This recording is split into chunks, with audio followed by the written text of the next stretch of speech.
Always welcome साथियों। Digital class हमेशा आपके साथ। इंजीनियरों, अपनी प्रोडक्शन इंजीनियरिंग की सीरीज चल रही है। जो भी कंटेंट अब तक आपने पढ़ा है और आगे इस वीडियो में पढ़ने वाले हैं, सारा कंटेंट आपको पीडीएफ फॉर्मेट में अवेलेबल है। जिस तरह से मैकेनिकल इंजीनियरिंग जनरल नॉलेज की कंप्लीट सीरीज अवेलेबल है। इन नोट्सों का इस्तेमाल आप SSC, RRB, state, JEE, GATE, BTech, AMI के एग्जामिनेशन के लिए कर सकते हैं।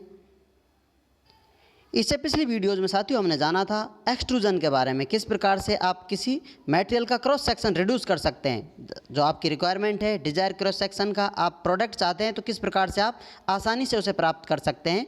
जब भी बात की जाए एक्सट्रूजन की साथियों, जैसा आपको बताया था, यहाँ पर ये हॉट ही होगा। कोल्ड के बारे में बात की जाएगी तो स्पेशल आपके लिए मेंशन कर कर बताया जाएगा किस प्रकार से यहाँ पर हॉट हो रहा है, कोल्ड हो रहा है। लेकिन एक्सट्रूजन की जब भी बात की जाए, सिंपल, जैसा आपको पिछली बार बताया था, आप हमेशा याद रखना बात हॉट की चल रही होगी, हॉट ही हो रहा होगा। हॉट का मतलब किसी मटेरियल का रिक्रिस्टलाइजेशन टेम्परेचर से यदि अधिक आप उसे गर्म कर देते हैं तो हॉट एक्सट्रूजन वर्किंग प्रोसेसिंग होती है। ये सिंपल बातें हमने बेसिक में जान ली थी।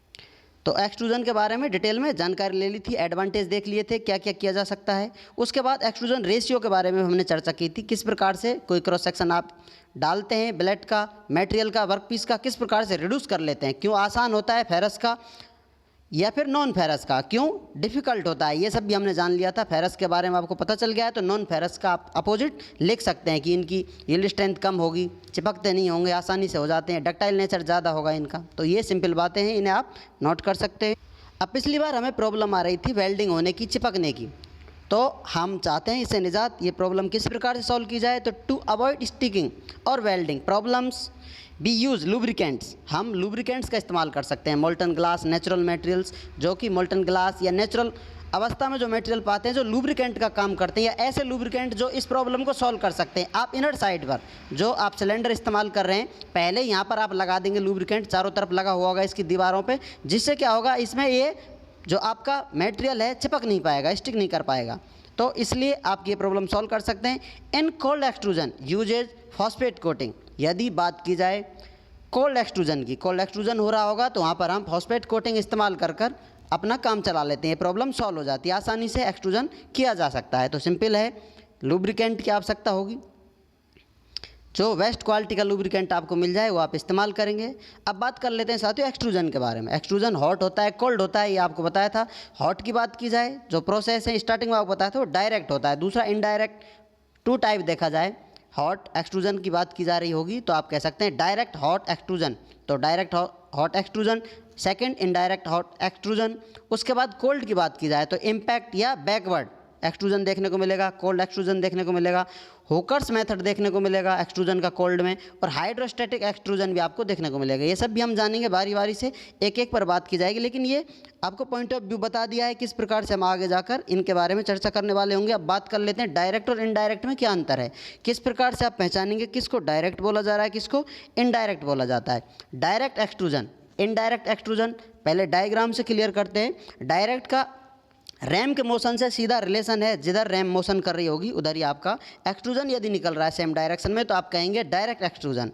यदि रैम दूसरी डायरेक्शन में, या कहा जाए अपोजिट डायरेक्शन की बात की जाए, रैम और आपका जो एक्सट्रूजन निकल रहा है दोनों की डायरेक्शन अपोजिट है, तो आप कहेंगे इनडायरेक्ट एक्सट्रूजन। तो किस प्रकार से होता है डायग्राम में आप देख सकते हैं, ये आपका डायरेक्ट एक्सट्रूजन है। यहाँ पर आप इधर से फोर्स लगाएंगे, इसके अंदर जो ब्लेड है एक्सट्रूजन इधर की तरफ निकल रहा है, रैम का मोशन भी इधर ही हो रहा है, ये डमी ब्लॉक यहाँ पर लगा हुआ होगा, ये इधर रैम मोशन कर रही होगी। सिंपल डायग्राम आपको पहले बता दिया है, अभी आप इसे सिंपल समझ सकते हैं। फ्रिक्शन इसमें काम कर रहा होगा, फ्रिक्शन क्या कर रहा होगा, इसके मोशन को अपोज कर रहा होगा, इसे रोकने की कोशिश कर रहा होगा, इधर डाई लगी हुई है। अब ये डायरेक्ट एक्सट्रूजन हो रहा है। यदि इनडायरेक्ट एक्सट्रूजन की बात की जाए तो किस प्रकार से इसमें वेरिएशन देखने को मिलता है। अभी तक आप देख रहे थे इधर फोर्स लगा रहे हैं, इधर ही आपका एक्सट्रूजन निकल रहा है, लेकिन अपोजिट डायरेक्शन यहाँ आपको देखने को मिलेगी। ये सिलेंडर लगा हुआ है, इधर डाई लगी हुई है, डाई किस प्रकार की होगी, डाई इस प्रकार की होगी, क्रॉस सेक्शन एरिया इसमें इस प्रकार से होगा जहाँ से एक्सट्रूजन निकलने वाला होगा। अब इसके ऊपर रैम लगी हुई होगी, इसको दबाने के लिए, फोर्स करने के लिए, जैसा यहाँ आप देख सकते हैं ये डाई लगी हुई है, हॉलो डाई है। अब इसमें ये रैम लगा हुआ, ऊपर ये कट लगा हुआ है, क्रॉस सेक्शन नज़र आ रहा है आपको, जबकि ये एक फुल कंप्लीट बॉडी है। सामने से देखेंगे तो इस प्रकार सिलेंडर आपको देखने को मिलेगा, इसी प्रकार से डाई की इमेज देखने को मिलेगी। तो अब यहाँ पर आप रैम पर फोर्स लगाएंगे, रैम इधर ले जाएगी, इसको दबाएगी, ब्लेड इसके अंदर भरा हुआ है, ये दीवार फिक्स है, इसे आगे नहीं जाने देगी, तो मजबूरन इसे बाहर निकलना पड़ेगा एक्सट्रूजन में, तो अपोजिट डायरेक्शन हो जाएगी। फोर्स आप इधर लगा रहे हैं, आपका एक्सट्रूजन अब की बार अपोजिट डायरेक्शन में निकल कर जा रहा है। अब यहाँ पर भी फ्रिक्शन लग रहा होगा इसमें, लेकिन फ्रिक्शन अभी आप देखेंगे फ्रिक्शन क्या है। यहाँ पर जो ब्लेड है आपका फिक्स मोशन नहीं कर रहा है, फिक्स है स्टेशनरी अवस्था में। यहाँ पर ब्लेड कंप्लीटली मोशन कर रहा था आपका, क्योंकि रैम को आप इधर से दाबते जा रहे हैं तो धीरे धीरे इसकी पोजीशन बढ़ती जाएगी, ये आगे निकलता जाएगा। लेकिन यहाँ कर क्या हो रहा है, जितना आप दाबेंगे उतना ही मटेरियल जो आपका वर्क पीस है या ब्लेड है वो बाहर की तरफ निकल जाएगा। लेकिन जो बचा हुआ है 90 to 95% फिक्स्ड अवस्था में रहता है। तो फ्रिक्शन कहाँ होता है, यहाँ पर आपका डाई में और एक्सट्रूजन है उनके मध्य फ्रिक्शन देखने को मिलता है। अब यहाँ पर आपको डायग्राम दिखा दिया गया है, डाई इसकी भी ऐसी होगी, इसकी भी ऐसी होगी, क्रॉस सेक्शन एरिया आप देख सकते हैं समझने के लिए। तो यहाँ पर ये डाई का एरिया है बाहर की तरफ जो नज़र आ रहा है आपको, एक्सट्रूजन का एरिया AE है जो अंदर की तरफ नज़र आ रहा है, और रैम बाहर से इसको दबा रही होगी, ये आगे पीछे टच होगी, किसी प्रकार से अरेंजमेंट है इसका, जैसी रैम चल रही है बनाने वालों ने बना दिया इसको। अब यहाँ पर आप देख सकते हैं क्लियरली आपको नज़र आ रहा है जो डाई का एरिया है ग्रेटर देन एक्सट्रूजन एरिया। तो इसकी वजह से क्या चेंज आने वाला है, यहाँ पर जो मोशन होने वाला है, रैम अंदर की तरफ जाएगी स्लो स्पीड से, लेकिन एक्सट्रूजन बहुत फास्ट बाहर आएगा और यहाँ पर फ्रिक्शन लगेगा। जो बॉडी फास्ट निकल कर जाती है तो उसको अपोज करने के लिए फ्रिक्शन काम करता है। ये सब भी आगे आने वाली वीडियोज में हम जानेंगे डिटेल में, अभी सिंपल बातें आपको बता दी गई हैं।